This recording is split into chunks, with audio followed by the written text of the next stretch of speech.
রব্বুল আলামিন আমাদেরকে দুনিয়াতে প্রেরণ করেছেন, কিন্তু দুনিয়ার উপভোগ করব আমরা, দুনিয়াতে যে কয়দিন থাকবো, এই কয়দিন আমাদের হায়াত যতদিন আছে আল্লাহ তাআলা আমাদের ততদিন দুনিয়াতে রাখবেন।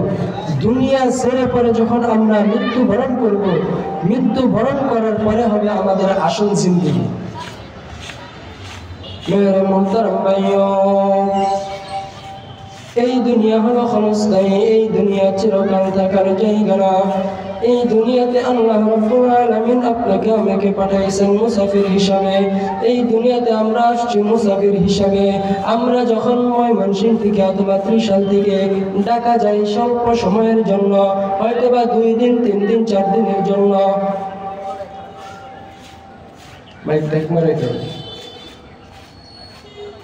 হয়তোবা 2 দিন 3 দিন 4 দিন 5 দিন,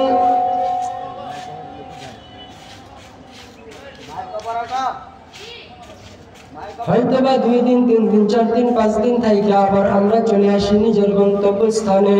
ঠিক তদ্রূপভাবে আল্লাহ তাআলা আমাদেরকে জান্নাত থেকে বাবা আদমকে যখন দুনিয়াতে প্রেরণ করেছেন, দুনিয়াতে প্রেরণ করার পর থেকে আমরা দুনিয়ার ভিতরে চলে আসছি। দুনিয়াতে চলে আসার পরে দুনিয়ার হায়াতের জিন্দেগি আল্লাহ রাব্বুল আলামিন আপনাকে আমাকে যত দিন ধার্য করেছেন, যতক্ষণ ধার্য করিয়েছেন, ততক্ষণ আমরা দুনিয়াতে থাকবো। এই দুনিয়াতে থাকার পরে এই দুনিয়া থেকে যখন আমাদের চলে যাইতে হবে, হযরত আজরাইল আলাইহিস সালাতু ওয়াস সালাম, আয়েশা যখন আপনার আমার সামনে দাঁড়াইবে, আজরাইল আলাইহিস সালাম দাঁড়াইয়া আপনার আমার রূহটা কবজ কইরা যখন নিয়ে যাইবে, নিয়ে যাওয়ার পরে আপনার আমার নাম হয়ে যাবে লাশ। আপনাকে আমাকে কেউ আব্দুর রহিম বলে ডাক দিবে না, আব্দুল্লাহ বলে ডাক দিবে না, আব্দুল কুদ্দুস বলে ডাক দিবে না। ও মেরে মুহতারাম ভাইও, দুনিয়াতে যখন আজরাইল আয়েশা আপনার আমার রূহটা কবজ করে নিয়ে যাবে, তখন থেকে আপনার আমার নাম হয়ে যাবে লাশ।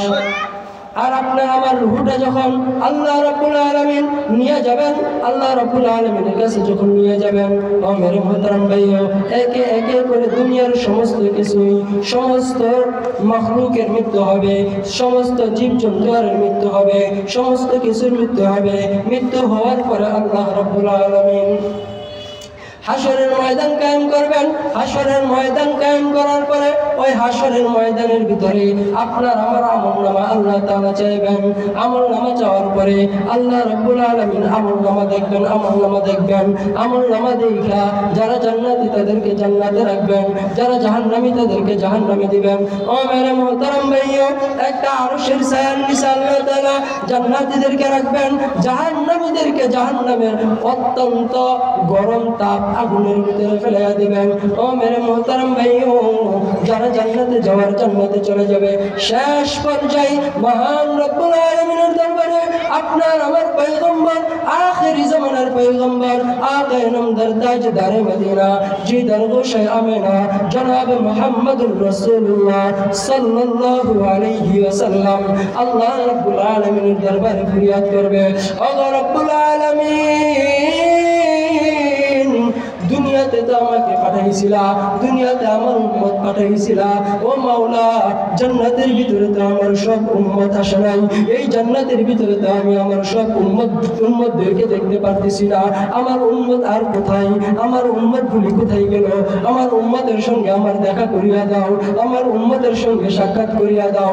এই বলে যখন মাওলার দরবারে ফরিয়াদ করতে শুরু করবে, মাওলা রব্বুল আলামিন বিশ্ব নবীকে ডাক দিয়া বলবে, ও মাহবুব, ও হাবিব, তোমার বান্দা যাদেরকে জান্নাত দেওয়ার জান্নাত দিছি, যারা দুনিয়াতে নেক কাজ করে নাই, গুনাহের কাজ করছে, জিনার কাজ করছে, গান বাদ্য, অশ্লীলতা, টিভি, সিনেমা, নাটক ইত্যাদির ভিতরে লিপ্ত ছিল, মদ করি, গাঁজা করি, জিনা করি, এই সমস্ত কিছুর ভিতরে লিপ্ত ছিল, ওই বান্দাদেরকে তো আমি জাহান্নামের ভিতরে নিক্ষেপ করে দিছি।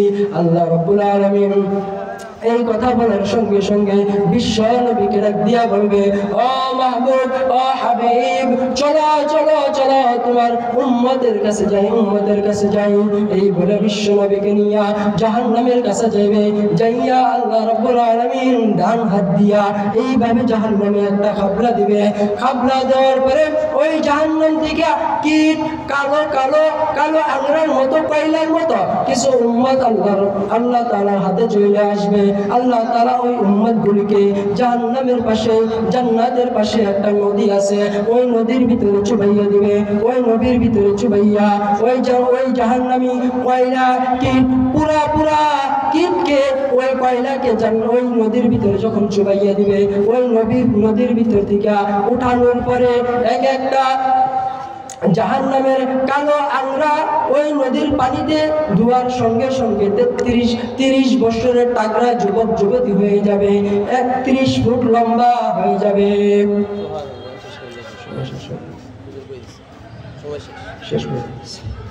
ওই কীটগুলোকে ওই কয়লাগুলোকে ওই নদীর পানিতে ধোয়ার পরে ওই এক একটা কয়লা কীট মানুষ হয়ে যাবে। ওই মানুষগুলি তাগড়া যুবক হয়ে যাবে, সুন্দর সুন্দর চেহারার যুবক যুবতী হয়ে যাবে। আল্লাহ তাআলা ওদেরকে নিয়ে আবার জান্নাতের ভিতরে দিয়ে দিবেন। সর্বশেষ একজন জাহান্নামে থাকবে। ওই জাহান্নামী জাহান্নামের ওয়ালের ভিতরে খামসাইতে থাকবে। খামসাইয়া যখন উঠতে চাইবে, অর্ধেক উঠার পরে আবার কইরা যাইতে চাইবে, তখন আল্লাহ তাআলাকে ডাক দিবে, ও আল্লাহ। ফেরেশতাদেরকে ডাক দিয়ে বলবে, ও ফেরেশতা, ও কেন আমাকে ডাকে? হাদিসের ভিতরে আসতে শুরু চিৎকার দিবে, ও আল্লাহ। এই বলে যখন চিৎকার দিবে, আল্লাহ তাআলা ফেরেশতাদেরকে ডাক দিয়ে বলবে, ও ফেরেশতা, ও চিৎকার করে কেন? ও ডাকে কেন আমারে? আল্লাহর ফেরেশতাগুলিকে আল্লাহ তাআলা বলবে, ও ফেরেশতা, যাও যাইয়া দেখো কি হইছে। ওই জাহান্নামীর কাছে আসবে, আয়েশা ফেরেশতারা বলতে থাকবে, ও জাহান্নামী, তোমার কি হইছে? তুমি চিৎকার পারতেছো কেন? ওই জাহান্নামী ডাক দিয়া বলবে, ও ফেরেশতা, আল্লাহকে যাইয়া বলো জাহান্নামের আগুন সহ্য হইতেছে না, জাহান্নামের তাপ সহ্য হইতেছে না, আমি আর পারতেছি না, আমাকে এই জাহান্নাম থেকে উঠাইয়া আল্লাহ রাব্বুল আলামিনকে বলো জাহান্নামের কাছেই রাখার জন্য, জাহান্নাম থেকে বের করতে বলো। আল্লাহ তাআলা ওই জাহান্নামীকে ডাক দিয়া বলতেছে, তোকে যদি জাহান্নাম থেকে বের করি, তুই তো চাবি জান্নাতে দিয়া দিতাম, তুই তো আরো সামনে আগাইতে চাইবি।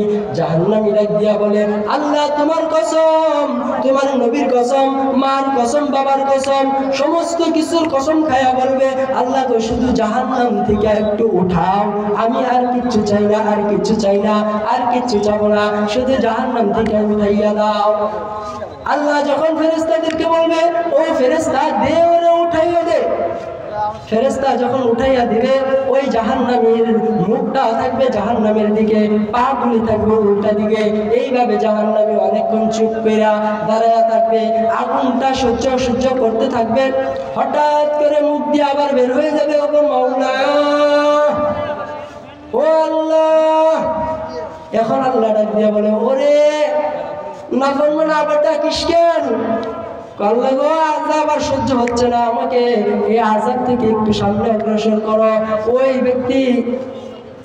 ব্যক্তি চোখ খুইলা দেখবে, সামনে একটা গাছ দেখা যায়। ওই গাছের ছায়া এমন সুন্দর মনোমুগ্ধকর ছায়া। ও বলবে, আল্লাহ গো, আমি আর সহ্য করতে পারতেছি না, আমার ওই গাছের ছায়ার নিচে নিয়ে দাও। আল্লাহ তাআলা ওকে এইভাবে নিতে একটার পর আরেকটা দাব চাইয়া আল্লাহর কাছে নেবে। শেষ পর্যন্ত ওই জাহান্নামী দেখবে সামনে দেখা যায় জান্নাতের গেট। ওই গেটের আবেদন করবে, ও মাওলা, জান্নাতের কাছে তো আইসা পড়ছি, ওই দেখা যায় জান্নাতের গেট, ওই জান্নাতের গেটে আমার একটু নিয়ে দাও, জান্নাতে দেওয়া লাগবে না। ওই জান্নাতের কাছে যাওয়ার সঙ্গে সঙ্গে আল্লাহ তাআলা ওই জান্নাতের গেটের কাছে নিয়ে দিবে। এখন জান্নাতের ভিতর থেকে আওয়াজ আসে, জান্নাতের ভিতর থেকে হুরগেলমানরা গান কয়, নাহনুল খালিদাতু ফালা নাবিদুন ওয়া নাহনুল নাইমাতু ফালা নাবাতু ওয়া নাহনুর রাদিয়াতু ফালা নাসখাতু তুবা লিমান কানা লানা ওয়া কুননা লাহু। এই যুবক যদি জান্নাতের সারা বাংলায় আলোড়ন সৃষ্টিকারী মুফতি হাম্মাদ হাসান একাডেমি কর্তৃক পরিচালিত কোর্স সমূহ: বিশুদ্ধ বাংলা উচ্চারণ, বক্তৃতা, আবৃত্তি ও উপস্থাপনা কোর্স, ভূমি জরিপ ও ডিজিটাল সার্ভে প্রশিক্ষণ। আরবি মিডিয়ামের মাধ্যমে অল্প সময়ে আরবি ভাষা শিখতে এসো আরবি শিখি কোর্স। বিশুদ্ধ বাংলা উচ্চারণ, বক্তৃতা, আবৃত্তি ও উপস্থাপনা কোর্সটি আপনার জন্য। যদি আপনি দক্ষ উপস্থাপক বা সঞ্চালক হতে চান, আঞ্চলিকতা মুক্ত বিশুদ্ধ উচ্চারণে কথা বলতে চান, সাংগঠনিক কিংবা রাজনৈতিক অঙ্গনে যুগোপযোগী ভাষণ দিয়ে জাতির সামনে আপনার ব্যক্তিত্ব ফুটিয়ে তুলতে চান, ওয়াজ মাহফিল, বয়ান, বক্তৃতা এবং আবৃত্তি ও উপস্থাপনার জগতে এক অনন্য দৃষ্টান্ত হতে চান, তাহলে এই কোর্সটি আপনার জন্য। ভূমি জরিপ ও ডিজিটাল সার্ভে প্রশিক্ষণ গণপ্রজাতন্ত্রী বাংলাদেশ সরকার অনুমোদিত মুফতি উসমান গনি কর্তৃক পরিচালিত ঢাকা হলি সার্ভে ট্রেনিং সেন্টারের অধীনে মাদ্রাসা শিক্ষা বোর্ড বেফাকুল মাদারিসিল আরাবিয়া বাংলাদেশ এর তত্ত্বাবধানে পরিচালিত ভূমি জরিপ ও ডিজিটাল সার্ভে প্রশিক্ষণে যা থাকছে সিএস, এসএ, আরএস ও বিআরএস জরিপ সম্পর্কে বিস্তারিত আলোচনা, দলিল নকশা ও পর্চা বা খতিয়ান সম্পর্কে বিস্তারিত আলোচনা, আনা গন্ডা ও হাজার পদ্ধতিতে সম্পদের পরিমাণ নির্ণয়, সহজ সরল ও সংক্ষিপ্ত পদ্ধতিতে ফারায়েস শেখানো, রড, মাটি, কাঠ ও ইটের হিসাব সহ ভূমি জরিপের গুরুত্বপূর্ণ বিষয়াবলী সম্বলিত একটি সমৃদ্ধ সিলেবাস। কোর্স শেষে সরকারি সনদ প্রদান করা হবে। এসো আরবি শিখি কোর্সটি তাদের জন্য যারা আরবি মিডিয়ামের মাধ্যমে অল্প সময়ে আরবি ভাষা শিখতে চান। এসো আরবি শিখি কিতাবটি পড়েন বা পড়ান কিন্তু মাদানী হিসাবে পড়েননি, কওমি বা আলিয়া পড়ুয়া কিংবা জেনারেল শিক্ষিত অথবা জনসাধারণ যারা আরবি ভাষা এবং কোরআন হাদিস বুঝতে চান, যারা মাদ্রাসা শিক্ষা বোর্ড পরীক্ষায় এসো আরবি শিখি কিতাবে কিংবা আরবি সাহিত্যের কিতাবে ভালো নম্বর পেতে চান, যারা মাদানী হিসাবের ভালো কোনো প্রতিষ্ঠানে ভর্তি হতে চান, কোর্সটি তাদের জন্য। অনলাইন, অফলাইন, আবাসিক, অনাবাসিক ও প্রাইভেট কোর্সে ভর্তি চলছে। বিশেষ দ্রষ্টব্য, মহিলাদের জন্য পৃথক কোর্সের ব্যবস্থা রয়েছে। কোনো প্রতিষ্ঠানে কোর্স করানোর প্রয়োজন হলেও যোগাযোগ করতে পারেন। আমাদের প্রশিক্ষণের স্থান মিফতাহুত তাকওয়া মহিলা মাদ্রাসা, পোড়াবাড়ি রোড, বাগানবাড়ি কমিউনিটি সেন্টার সংলগ্ন, ত্রিশাল পৌরসভা, ময়মনসিংহ। ভর্তি ও কোর্স সম্পর্কে বিস্তারিত জানতে যোগাযোগ করুন 01704 084400।